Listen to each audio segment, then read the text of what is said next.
Hey guys, so today I want to do a quick video, kind of going over a little bit of a collection here that I've got and the different types of radiation and something new that I just found yesterday, in fact.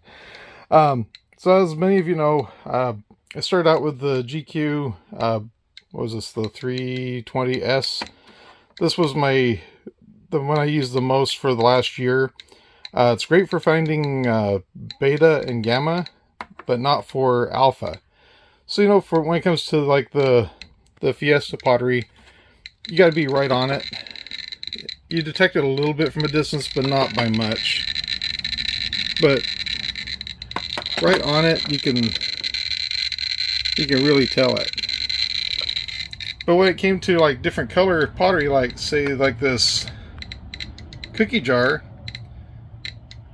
it's going to settle probably down to the like 100.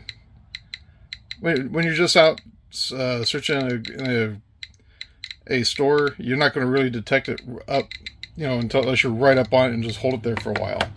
And that's the reason why I got the GQ GMC 600 Plus. This one has a pancake sensor, and what's nice about it is it detects alpha, beta, and gamma, and plus it's a lot more sensitive for those. So just sitting back here, and I'm about a foot and a half away, you can tell it's really pulling it in. And of course, once you get it right up on it, it really starts to register a lot.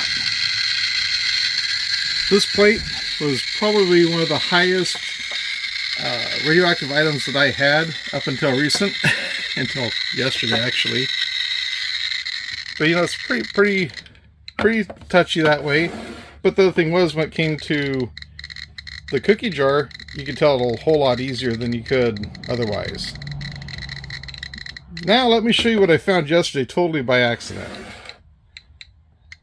Now yesterday I came across this compass, completely by accident. I was just kind of checking out one of the shelves and saw these dishes, or the bowls that were there, just kind of checking through, and noticed that there was something there. And then I saw the leather band, and I just happened to pick it up, and I noticed the dial, and that's when I figured out what was actually radioactive in that. Now with this one here, because it is going to be gamma, because it is going to be a radium in it, it's going to register pretty decent, nothing major. This one though goes nuts.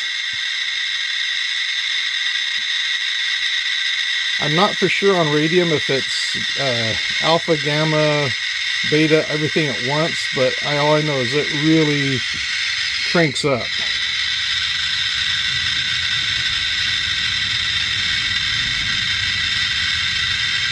Yesterday when I first found it, I think it hit, I want to say 1,000 or 120,000 or something like that. It was just completely nuts. Oh, there we go. And I'm not for sure what part of it is actually the radioactive. I almost think it's going to be that dot. And I think I have I do have my black light with me. See if anything glows. And it looks like it's going to maybe be the dot and this indicator right there. I'll try to do it in the dark. It's broad daylight right now, and see what happens. But definitely a very hot piece, that's for sure.